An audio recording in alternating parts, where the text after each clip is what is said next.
জি, এখানে স্বতঃস্ফূর্ত নির্বাচন হচ্ছে, কোনো প্রতিবন্ধকতা নাই, জনগণের উপস্থিতি আছে ইনশাল্লাহ। এখানে পুরুষ মহিলা জনগণের উপস্থিতি আছে, ভোটার হইতেছে ইনশাল্লাহ।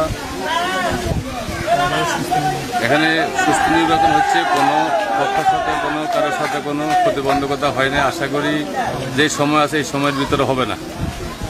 ধন্যবাদ জনাব নুরুল আমিন মাঝি। আপনি তো জননন্দিত নেতা, আপনি যে সুশৃঙ্খল নির্বাচন আপনার সরকারের প্রতি আপনি পূর্ণ সমর্থন জ্ঞাপন করেছেন।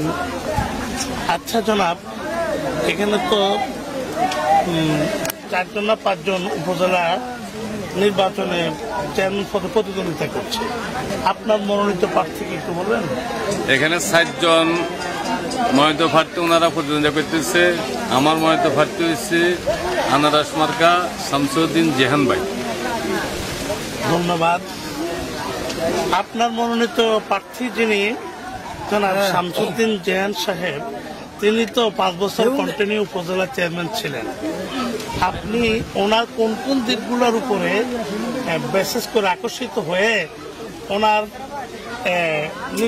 নির্বাচন করছেন, আর যারা প্রতিদ্বন্দ্বী আছে তাদের তুলনায় উনি কোন দিকে শ্রেষ্ঠ একটু বলবেন?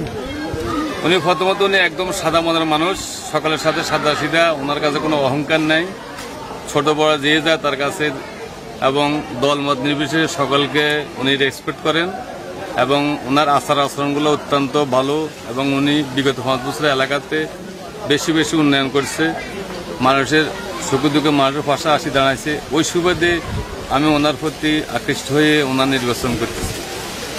ধন্যবাদ। তাহলে আমরা আশা করতে পারি জনগণের আশা আকাঙ্ক্ষা প্রতিফলন করবে, মহান আল্লাহ পাক জনগণের মনোনীত প্রার্থীকে বিজয় করবেন। আচ্ছা, একটু পিছিয়ে গিয়ে কথা বলি।